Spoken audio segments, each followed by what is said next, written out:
Hey, fourth grade. This week we are going to be learning about echolocation in science class.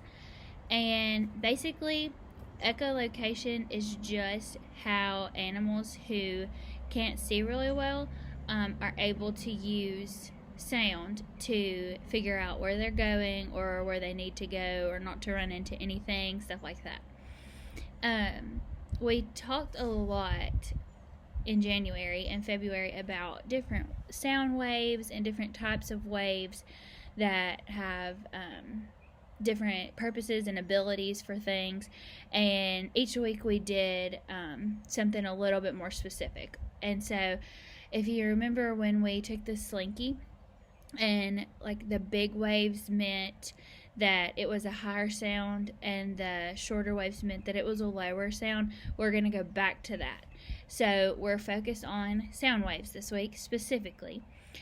And people use sound all the time to be able to get around or figure out if they're about to run into anything. And especially like if you think about a blind person, a lot of times you might hear, they can't see anything, but because of that, they have like better hearing. They have an ability to hear more than we might be able to hear because we can see.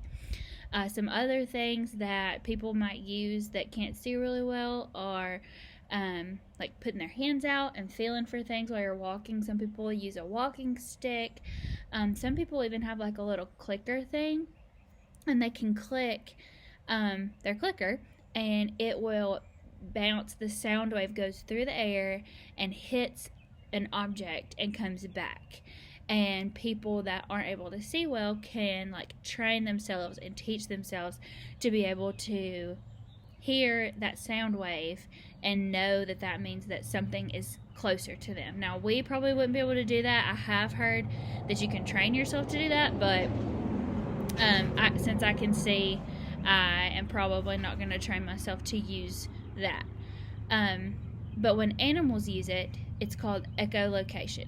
So bats, dolphins, whales, those are the three main types of animals that I know of that use echolocation. And you got to think, like, if a dolphin or a whale is in the ocean and you can't really see that good while you're swimming around, the dolphin can make a sound and use echolocation to let its family or friends know where it is so they can find it.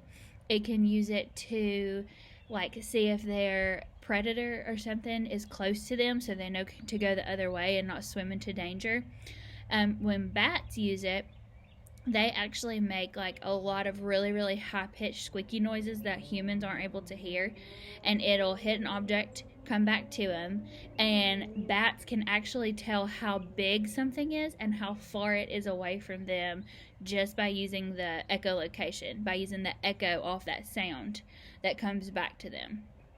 So, one thing that I want y'all to do this week, just for fun, is find somebody, your mom, grandma, brother, sister, friend, and get outside. And one way that we can use sound to be able to tell where other thing is you can use a blindfold, or you can just close your eyes and don't cheat, and you're going to go play Marco Polo. So you'll have your eyes completely closed, and you're going to say Marco, and then the person who's playing with you says Polo.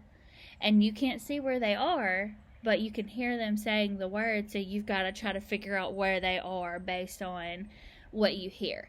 So I want y'all to play that, and then in Google Classroom, I'll leave a spot. You can tell me how it goes. But that is our main focus this week, is just sound waves and echolocation. So I hope y'all have a great week. I'm looking forward to getting to see and talk to you all again in Google Meet, and I will talk to you later.